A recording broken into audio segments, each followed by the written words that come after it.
Assessores de Flávio Dino, no STF, são acusados de cometer crime. E conversa entre petista e coronel reacende a tese de armação no dia 8/1.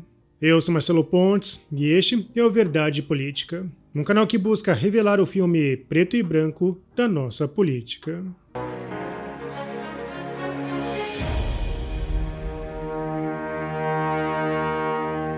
Bom, crimes estão sendo cometidos no Brasil sob disfarce da legalidade. Leis são interpretadas conforme interesses políticos, criando uma justiça seletiva.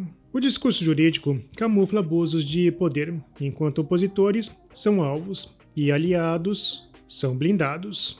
E com isso a legalidade se torna apenas uma ferramenta de controle e não de justiça. E depois de derrubarem todas as balizas, ao atuarem como xerifes, parece que não há mais limites.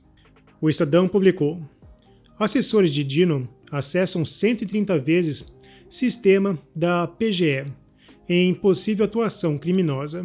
O Procurador-Geral do Maranhão disse ao STF que 2 assessores do ministro Flávio Dino acessaram indevidamente sistema da Procuradoria Estadual para embasar a ação que favoreceria aliado de Dino.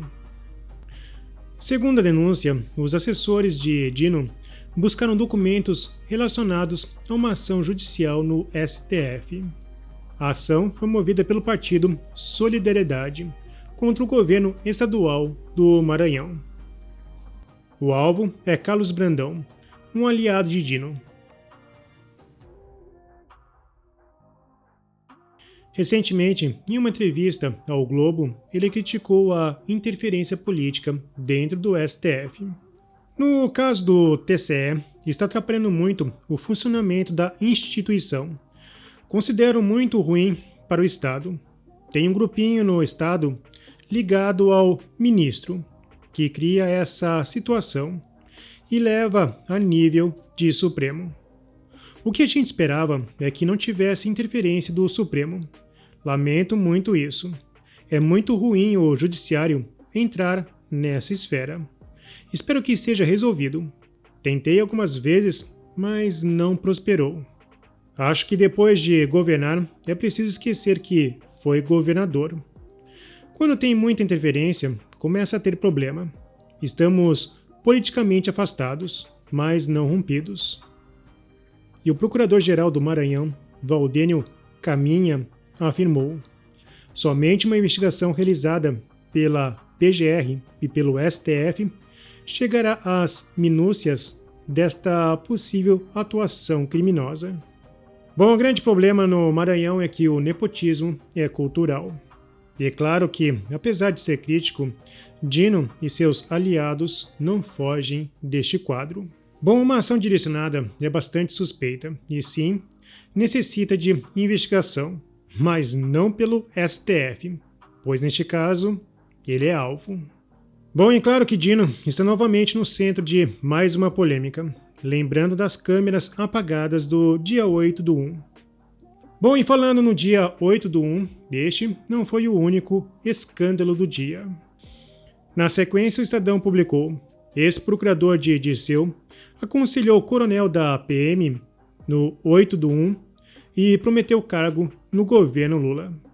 O empresário Fernando Neto, dirigente do PT de Brasília, chegou a ditar mensagem que deveria ser enviada por militar ao interventor.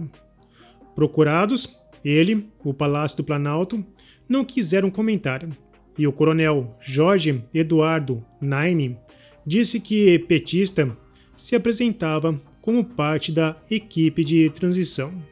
Bom, Fernando Neto é apontado como dono de um importante banco em Brasília. Segundo a denúncia, a instituição operou um lastro falso de 8,5 bilhões de reais. É apontado que o esquema envolve laranjas.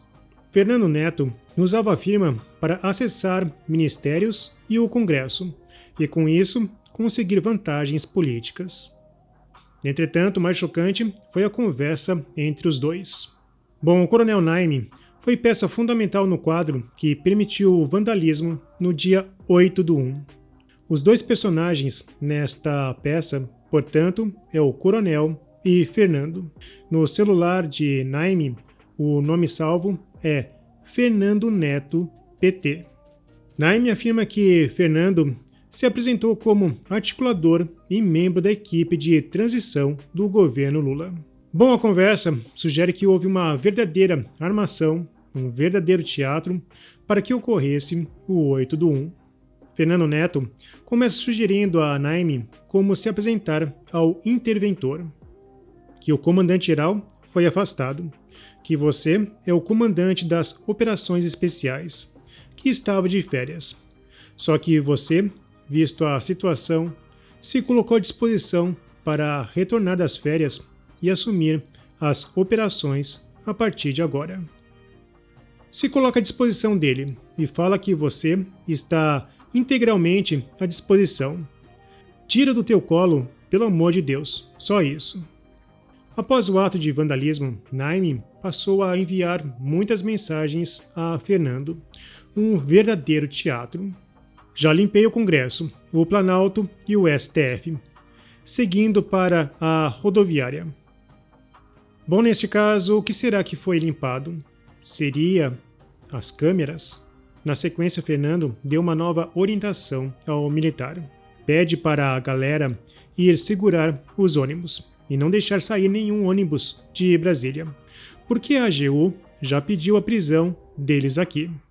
Apenas reforçar que a AGU era o órgão mais político naquela transição. Além disso, ela não tem poder para pedir uma prisão coletiva. Bom, a Polícia Federal achou muito suspeita essa conversa em pleno caos. Causou bastante estranheza, dada a situação praticamente de cenário de guerra, com inúmeros confrontos e, inclusive, com o próprio coronel ferido.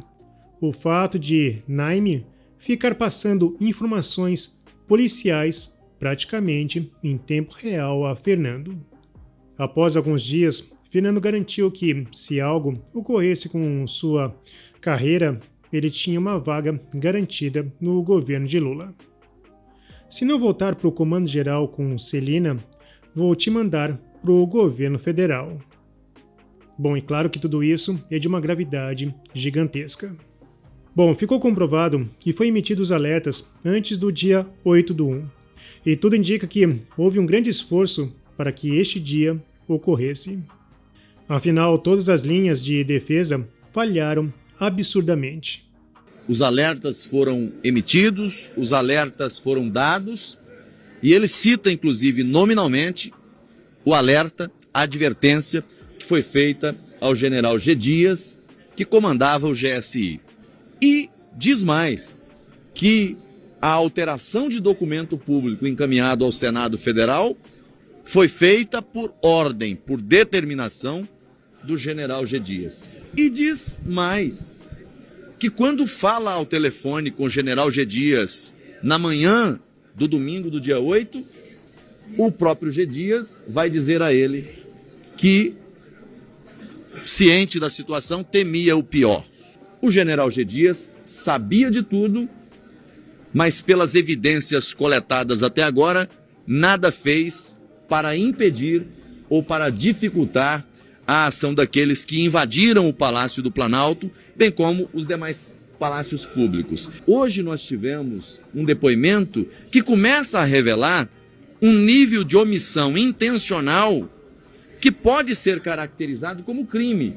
Bom, essa história parece louca, mas quando vemos Humberto Costa sendo condecorado pelo Superior Tribunal Militar, essa história não parece tão louca assim.